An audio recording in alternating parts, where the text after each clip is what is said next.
Hello, today we will discussing about synthesis, the most important chapter of your syllabus, class 12th. So, first of all, you see that what is the synthesis.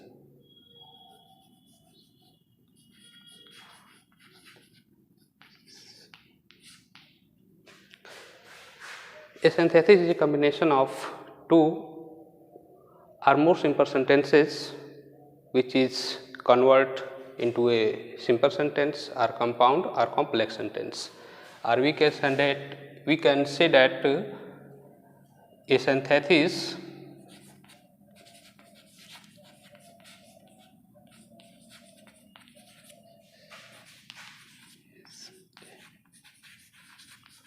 is a rule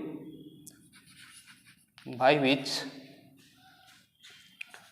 we convert two or more simple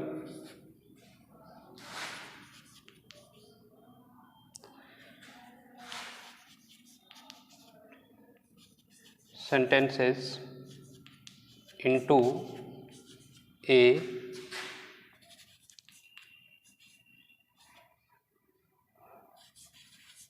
simple compound or complex sentence.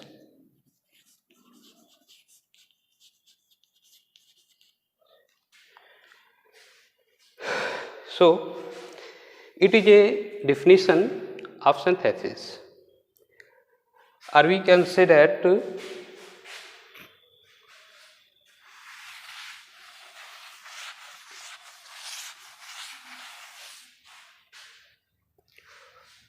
one or two simple sentence equal to simple or compound or complex sentence. Synthesis वह rule होता है, वह नियम होता है जिसमें हम एक या एक से अधिक साधारण वाक्यों को आपस में जोड़ करके एक नया साधारण वाक्य अथवा एक कंपाउंड सेंटेंस अथवा एक कॉम्प्लेक्स सेंटेंस बनाते हैं। जैसे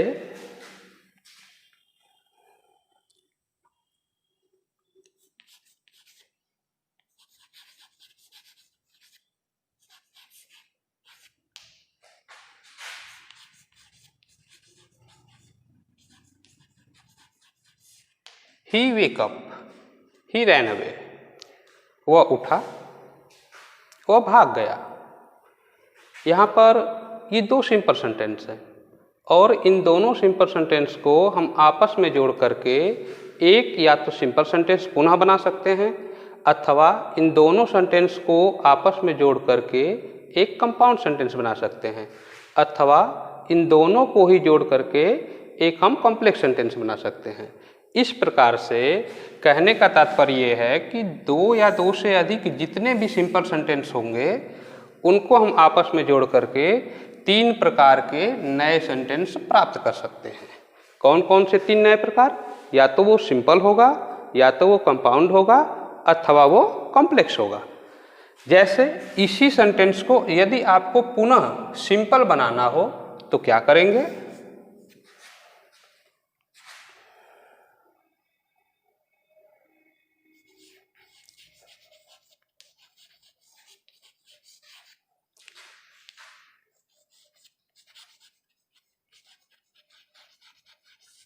Waking up, he ran away।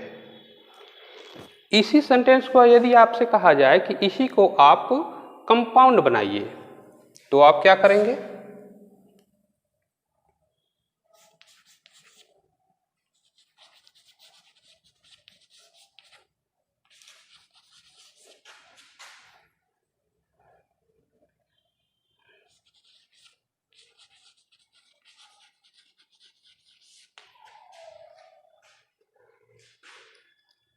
इसी को यदि आपसे ये कहा जाए कि इसी सेंटेंस को आप कॉम्प्लेक्स में बदल दीजिए, तो इसको आप कॉम्प्लेक्स में भी बदल सकते हैं। जैसे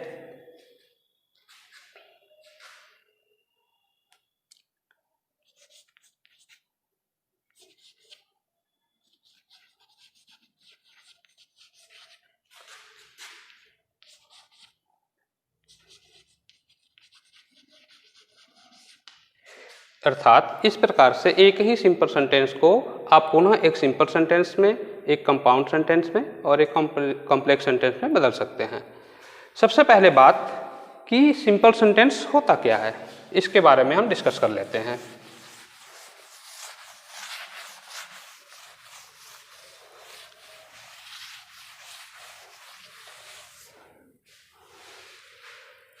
एक सिंपल सेंटेंस वह सेंटेंस होता है जिसमें एक फाइनाइट वर्ब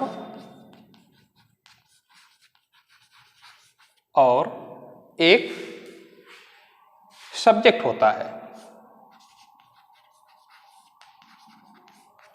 यानी कि सिंपल सेंटेंस वह सेंटेंस होता है जिसमें एक फाइनाइट वर्ब और एक सब्जेक्ट होता है। फाइनाइट वर्ब का मतलब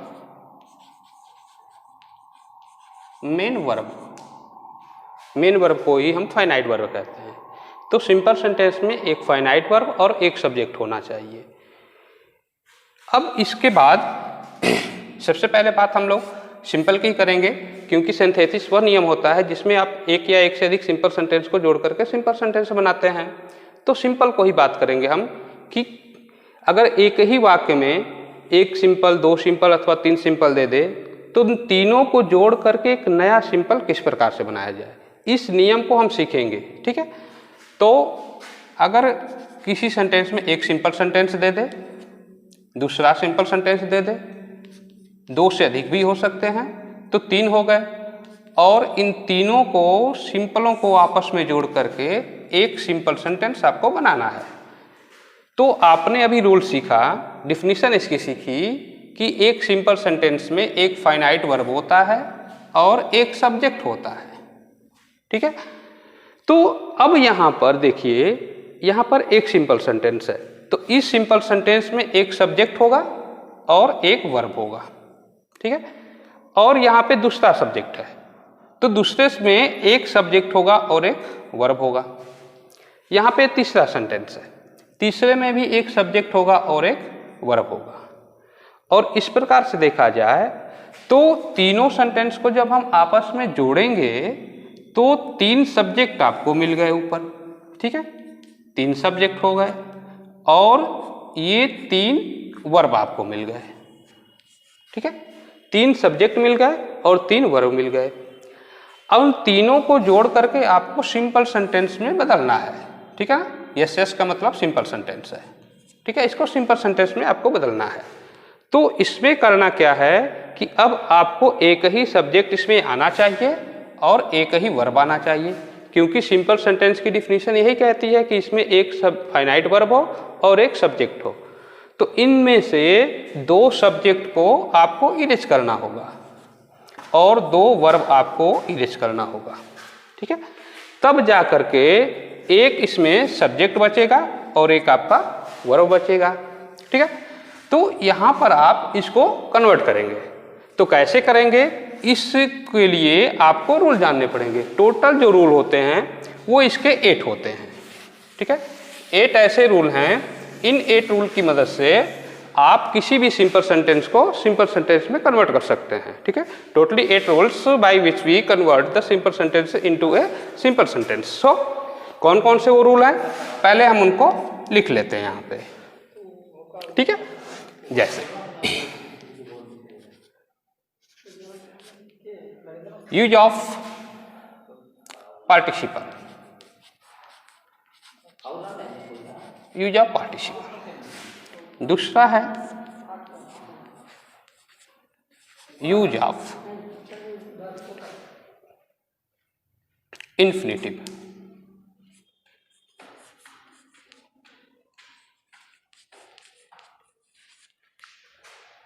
तीसरा है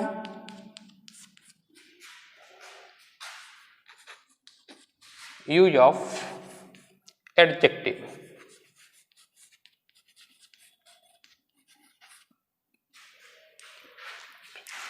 चौथा रूल है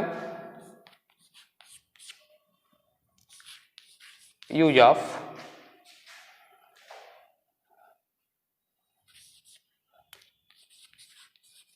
जीरेंट।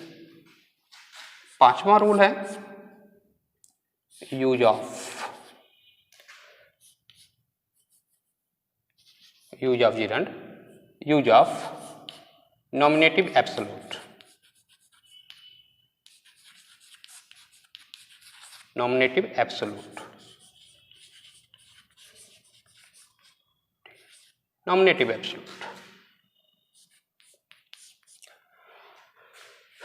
छठा है यूज ऑफ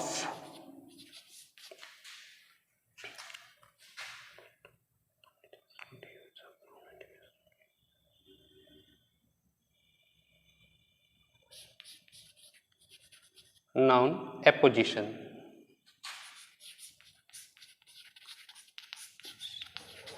नाउन एपोजिशन, ठीक है। इसके बाद 6 हो गया। 7th में देखिए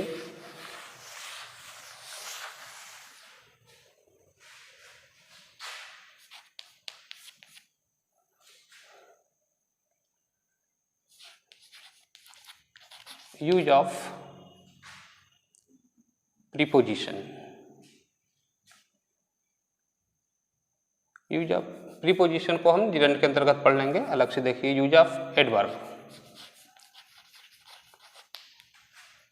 एंड जो लास्ट है use of conjunction. Use of conjunction and, इसको देखा जाए, ठीक है। There are total 8 rules by which we convert the simple sentence into a simple sentence, ठीक है। अब इसको हम क्या करेंगे, एक एक रूल को हम लोग डिटेल में पढ़ेंगे, ठीक है। डिटेल में समझने की कोशिश करेंगे। चलिए,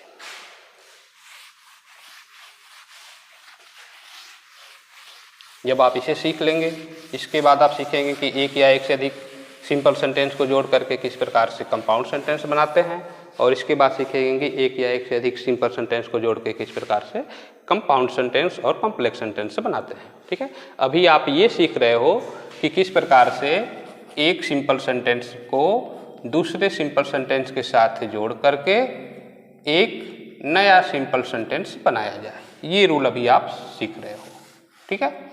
combination of simple sentences into a simple sentence, इसके अंतर्गत आप पढ़ेंगे। मतलब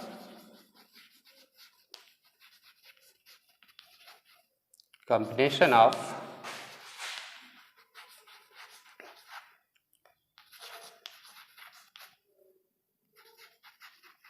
sentences into a simple sentence।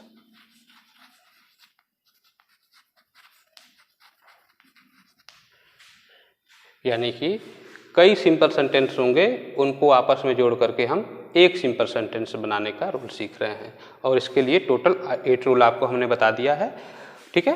और 8 रूल को हम डिटेल में पढ़ेंगे एक एक करके, ठीक है। चलिए देखते हैं। सबसे पहले यूज ऑफ पार्टिसिपल। पार्टिसिपल, पहली बात तो ये कि पार्टिसिपल किसे कहते हैं, ठीक है। यूज ऑफ पार्टिसिपल में पार्टिसिपल किसे कहते हैं, पहला रूल है आपका, ठीक है। यूज ऑफ पार्टिसिपल,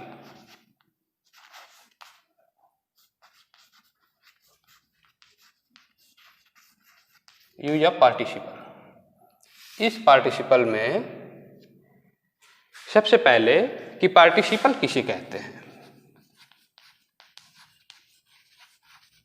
पार्टिसिपल किसे कहते हैं, ठीक है। पार्टिसिपल को हिंदी में हम कृदंत कहते हैं, ठीक है। इसका हिंदी नाम होता है कृदंत, इससे कोई लेना देना नहीं है आपको। इसको देखिए कि पार्टिसिपल किसे कहते हैं। पार्टिसिपल वह क्रियाएं होती हैं जिनमें जो क्रिया होने के साथ साथ एडजेक्टिव का भी काम करती हो। यानी कि पार्टिसिपल वह क्रियाएं होती हैं, वह वर्ब होता है जो वर्ब होने के साथ साथ किसका काम करती हो, एडजेक्टिव का भी काम करती हो। ठीक है, तो ऐसी क्रियाओं को हम पार्टिसिपल कहते हैं। ठीक है, अब बात ये उठी कि यूज ऑफ पार्टिसिपल का हम यूज कहाँ करेंगे। ठीक है, तो देखिए सबसे पहला काम कि पार्टिसिपल का इस्तेमाल हम तब करते हैं जब हम ये देखें कि दो या दो से अधिक सिंपल सेंटेंस जो दिए गए हैं आपस में और जिनको जोड़ करके हमको पुनः सिंपल सेंटेंस बनाना है, तो उन दोनों में से दोनों सेंटेंस के सब्जेक्ट क्या हैं। सबसे पहला काम देखेंगे कि दोनों सेंटेंस के सब्जेक्ट क्या हैं। ठीक है, यदि दोनों के सब्जेक्ट सेम होते हैं,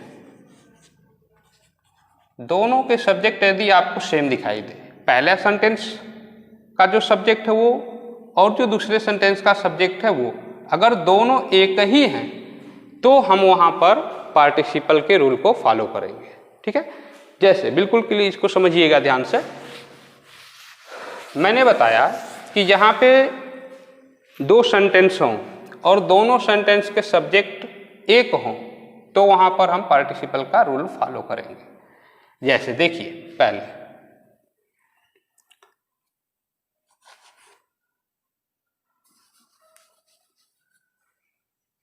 अभी मैंने लिखा था ही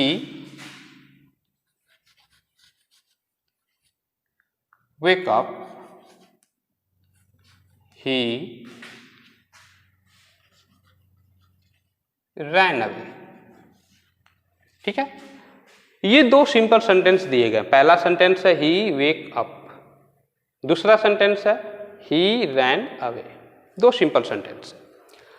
अब आपसे एग्जाम में क्या करेगा, यहां पर दे देगा सिंपल सेंटेंस,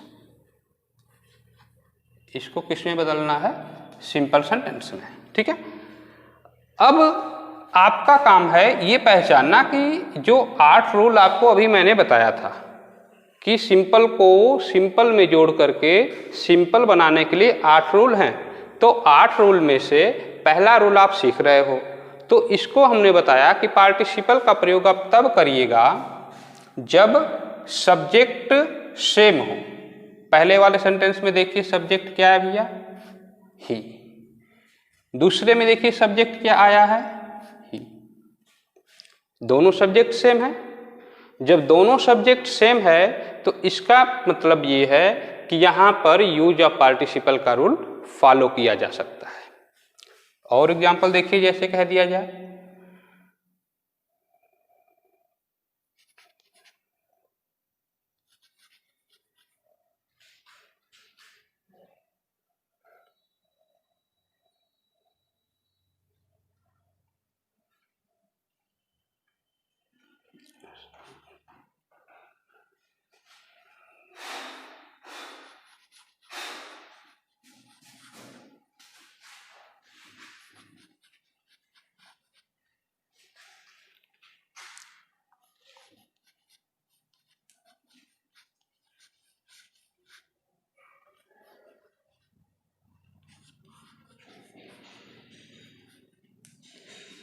देखिए कह रहा है कि Sohan reached home, he put off the clothes. ठीक है, अब यहां पर देखिए ये सोहन, सोहन रीच्ड होम पहला सेंटेंस है, ही पुट ऑफ द क्लॉथ्स ये दूसरा सेंटेंस है। पहले सेंटेंस में आप देखिए सब्जेक्ट क्या आया है, सोहन। दूसरे में क्या आया है, ही। अब इसका मतलब ये नहीं कि सोहन अलग है और ही अलग है, दोनों एक ही व्यक्ति हैं। जब आप देखेंगे, देखिए इसको ध्यान से, सोहन रीच्ड होम, सोहन घर पहुंचा। ही पुट ऑफ द क्लॉथ्स, उसने कपड़े उतारे। उसने कौन है, सोहन ही है, तो दोनों के सब्जेक्ट क्या है, सेम है। जब सब्जेक्ट सेम हो गए तो इसका तात्पर्य यह है कि यहां पर यूज ऑफ पार्टिसिपल को फॉलो किया जा सकता है। हाँ, समस्या देखिए कहां होगी, अभी आप जब पढ़ेंगे इसको डिटेल में तो देखिए ये जो पार्टिसिपल है, यहां मैं नोट कर दूं कि ये जो पार्टिसिपल होता है ये 3 प्रकार का होता है। ठीक है, ध्यान दीजिएगा। पार्टिसिपल कितने प्रकार के? 3 प्रकार के। Present participle, past participle, perfect participle. ठीक है, पार्टिसिपल कितने प्रकार के? 3 प्रकार के। प्रेजेंट पार्टिसिपल, पास्ट पार्टिसिपल और परफेक्ट पार्टिसिपल। ठीक है, पार्टिसिपल 3 प्रकार के होते हैं। अभी आपने सीखा कि पार्टिसिपल वह क्रियाएं होती हैं जो वर्ब के साथ साथ एडजेक्टिव का भी काम करती हो। ठीक है, यहां तक तो क्लियर है। अब ये उठा कि पार्टिसिपल का यूज कहाँ करते हैं? पार्टिसिपल का यूज आप कहाँ करते हैं? जब दोनों सब्जेक्ट के सब्जेक्ट सेम होते हैं तो आप वहाँ पे पार्टिसिपल को फॉलो करते हैं। अगर सब्जेक्ट सेम नहीं होगा तो इस रूल को फॉलो नहीं करेंगे, कोई अन्य रूल लगेगा। ठीक है, अन्य रूल में जो आप कभी बाकी जो रेस्ट रूल बचे हैं, इसके 7 रूल जो रेस्ट हैं, उनमें से कोई एक लगा सकते हैं। अभी देखिए, अब यहाँ पर समस्या ये है कि पार्टिसिपल 3 प्रकार के हो गए, present participle, past participle, perfect participle. तो इन तीनों में से कौन सा यहाँ पर यूज किया जाए? ठीक है, ये है। तो अब इन तीनों के लिए अलग अलग रूल है। ठीक है, तो सबसे पहले हम इसमें फॉलो करेंगे प्रेजेंट पार्टिसिपल को। ठीक है, प्रेजेंट पार्टिसिपल को अब ध्यान दीजिए। अब बात यह है कि प्रेजेंट पार्टिसिपल किसे कहेंगे? प्रेजेंट पार्टिसिपल का मतलब होता है कि जब कभी वर्ब के फर्स्ट फॉर्म में, वर्ब का फर्स्ट फॉर्म का मतलब जैसे गो, जैसे कि रीड, ठीक है, कोई भी वर्ब का उसका जो बेस फॉर्म है, उस बेस फॉर्म में जब आप ing का प्रयोग कर देते हैं तो वह वर्ब प्रेजेंट पार्टिसिपल में बदल जाती है। अब जैसे कि वर्ब का फर्स्ट फॉर्म मैंने लिख दिया गो, और गो में जब आप ing का प्रयोग करेंगे तो ये बन गया गोइंग। तो गो वर्ब है लेकिन गोइंग प्रेजेंट पार्टिसिपल है। रीड वर्ब है लेकिन जैसे ही रीड में आपने क्या लगा दिया? ing, ये बन गया रीडिंग। तो ये रीडिंग क्या हो जाएगा? फिर प्रेजेंट पार्टिसिपल हो गया। तो प्रेजेंट पार्टिसिपल किसे कहते हैं? प्रेजेंट पार्टिसिपल क्रिया के बेस फॉर्म का वह रूप जिसमें ing का प्रयोग होता है, वो आपका प्रेजेंट पार्टिसिपल कहलाता है। देखिए इसमें, और सबसे बड़ी बात ये कि जब आप इसका हिंदी में अनुवाद करते हैं, हिंदी में करके इसको पढ़ते हैं, तो इसमें करके, कर, होकर ऐसे शब्द आएगा। मतलब कर शब्द अक्सर इसके लास्ट में आता है। ठीक है, चलिए देखा जाए इसको।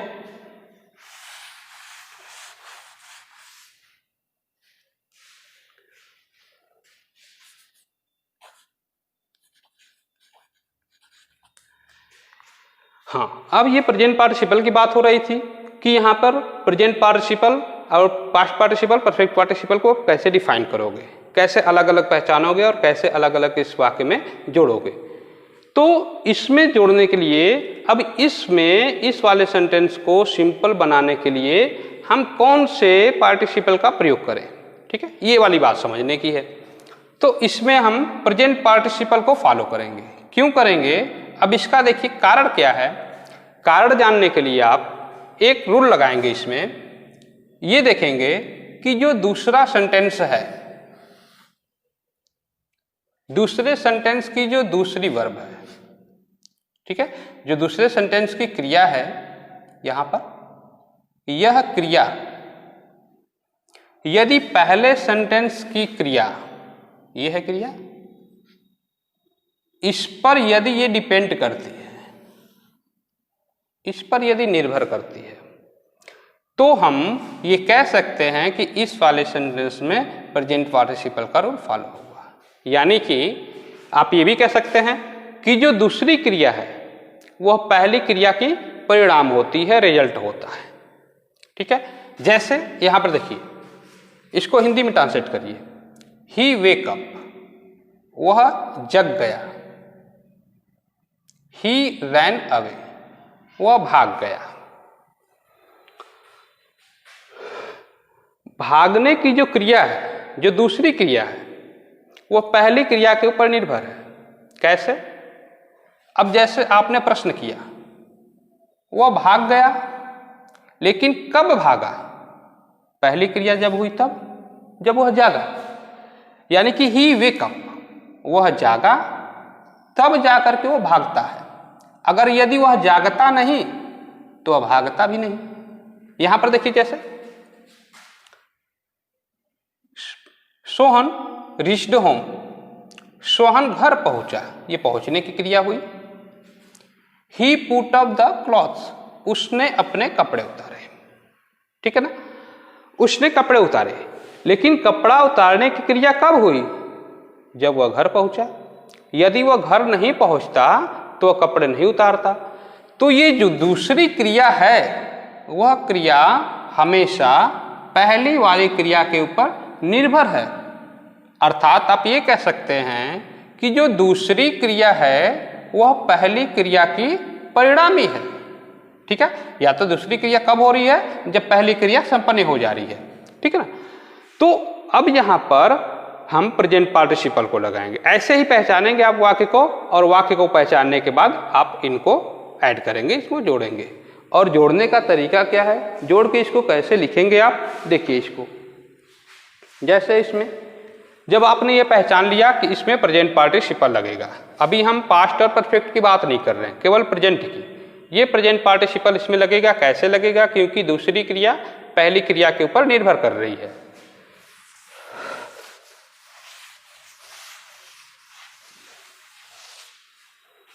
तो जोड़ के कैसे आप लिखेंगे देखिए। करना कुछ नहीं, बहुत ही सिंपल है इसमें। अब बस आप क्या करिए कि जो पहले वाला सेंटेंस है, तो पहले वाले सेंटेंस का जो क्रिया है, इस क्रिया के पहले रूप में आईएन जोड़ेंगे। क्योंकि अभी आपको हमने बताया था कि जो प्रेजेंट पार्टिसिपल होता है वे वर्ब के फर्स्ट फॉर्म में क्या लगाते हैं? आईएनजी। ठीक है, तो ये पहली क्रिया जो हो रही है, इस पहली क्रिया को प्रेजेंट पार्टिसिपल में बदल देंगे। और प्रेजेंट पार्टिसिपल में बदलेंगे तो करेंगे क्या कि वर्ब का फर्स्ट फॉर्म और आईएनजी का प्रयोग। तो ये वेक, ठीक है, वेक अप। ठीक है, तो इसको है आप लिखेंगे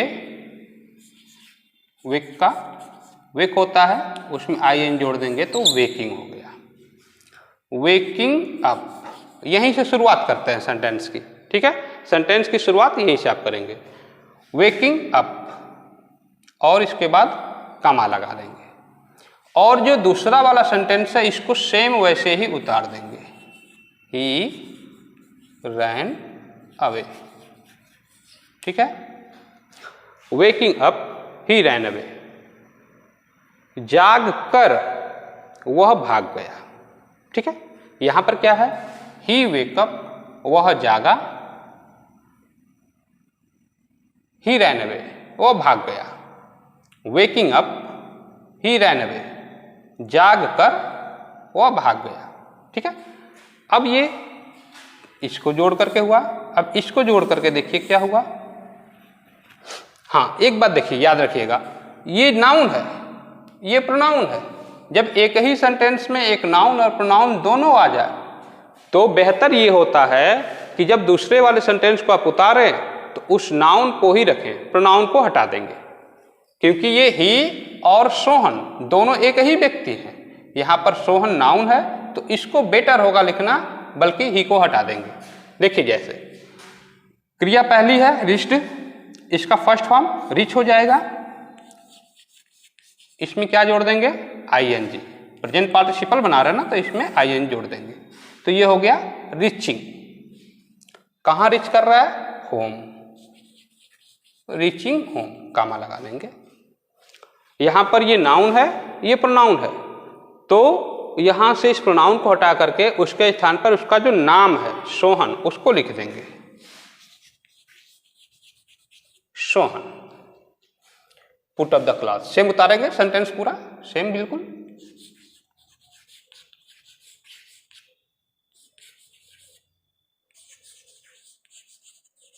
फुट ऑफ द क्लास। ठीक है, ये चीजें। अब इसके बाद एक चीज और, प्रेजेंट पार्टिसिपल में ये भी चलेंगे, परफेक्ट और पास्ट को छोड़े रहेंगे अभी। और देखिए इसमें examples,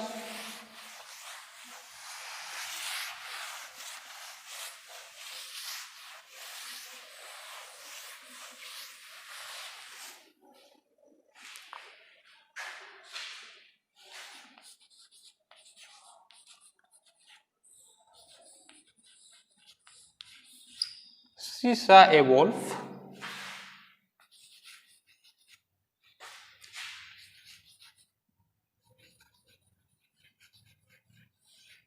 she ran away with fear.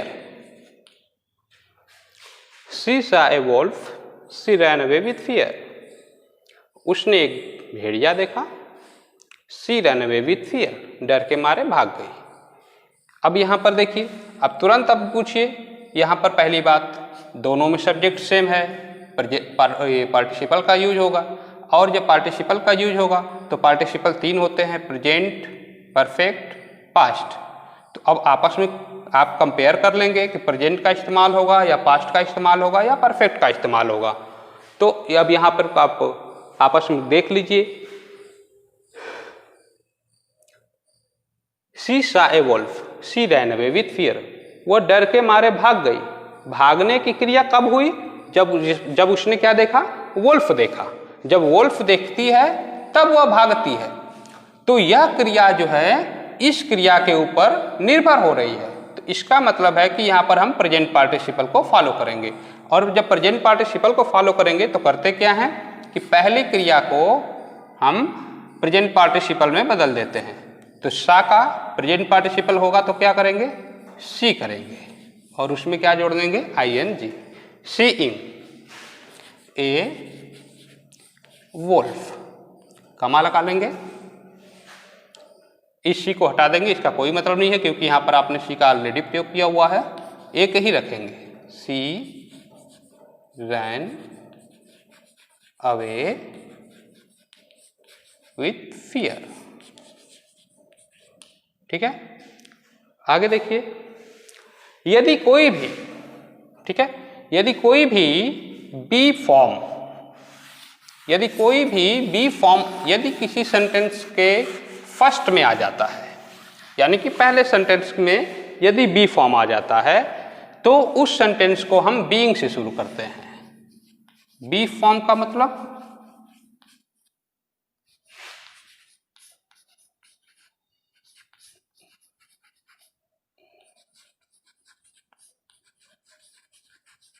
Is, are, M, was, वर। यदि इन पांचों में से कोई भी एक यदि आता है, ठीक है, पहले वाले सेंटेंस में, तो उसकी शुरुआत हम हमेशा बीइंग से शुरू करते हैं। अगर ये आता है इन पांचों में से तो इसकी शुरुआत हम किससे करेंगे? बीइंग से। ठीक है, जैसे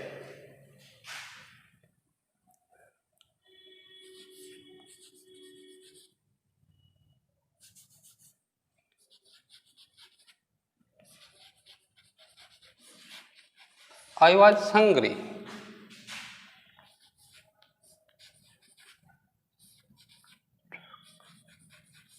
I took my food. I was hungry.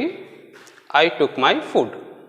ठीक है, अब आपने देखा कि यहां पर सेम सब्जेक्ट आए हुए हैं, पार्टिसिपल का रूल फॉलो होगा। प्रेजेंट पार्टिसिपल लगे क्योंकि यहां पर देख रहे हैं कि यह जो क्रिया है इस क्रिया के ऊपर निर्भर है। मैंने अपना भोजन किया, भोजन करने का कारण क्या था? भूख लगना, भूख लगा तभी आपने भोजन किया। ठीक है, तो ये क्रिया जो है इस क्रिया के ऊपर निर्भर है। लेकिन समस्या ये है कि इसमें कोई भी फाइनाइट वर्ब नहीं है। ठीक है, फाइनाइट वर्ब होता तो उसमें हम क्या करते कि वर्ब का फर्स्ट फॉर्म लगा लेते और उसमें ING का प्रयोग कर देते। बट यहां पर क्या आया है? वाज आया है, जो कि एक क्या है? बी फॉर्म है। जब बी फॉर्म है तो इसकी शुरुआत हम किससे करेंगे? बीइंग से करेंगे। तो लिखेंगे being hungry, I took my food.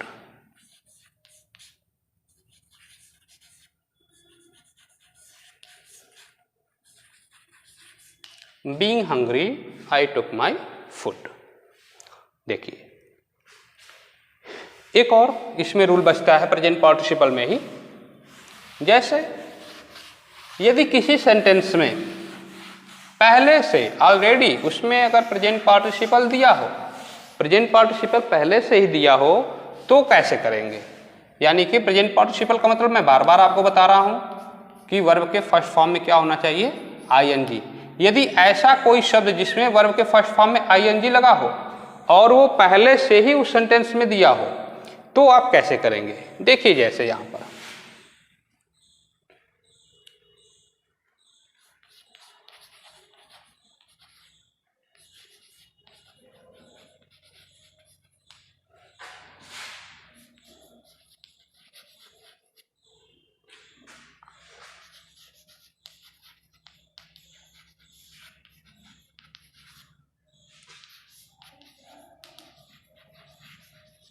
देखिए कह रहा है आई सा रमेश, मैंने रमेश को देखा। He was abusing his friends, वो अपने मित्रों को गाली दे रहा था।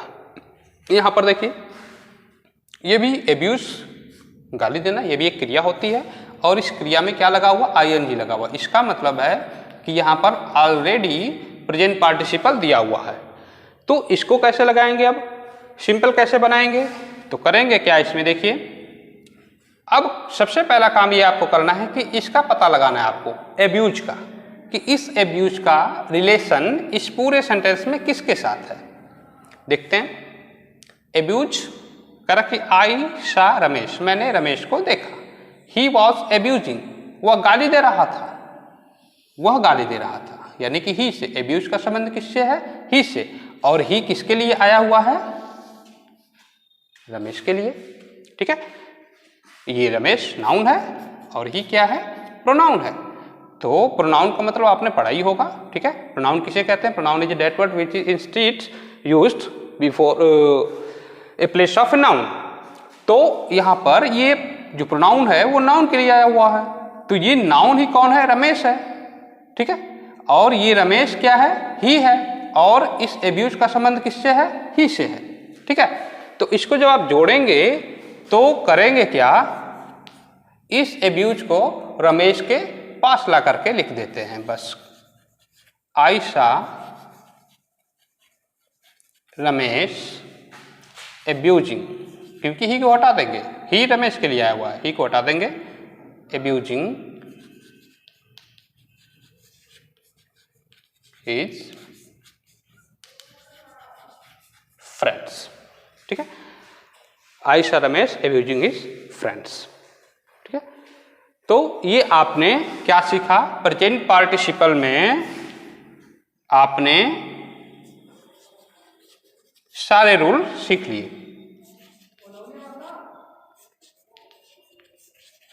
प्रेजेंट पार्टिसिपल के आपने ये सारे रूल सीखे। ठीक है, इसमें टोटल 3 रूल आपको डिस्कस किया गया है। जैसे कि अभी आपने ये रूल सीखा, इससे पहले आपको बताया गया था। ठीक है, 2 रूल।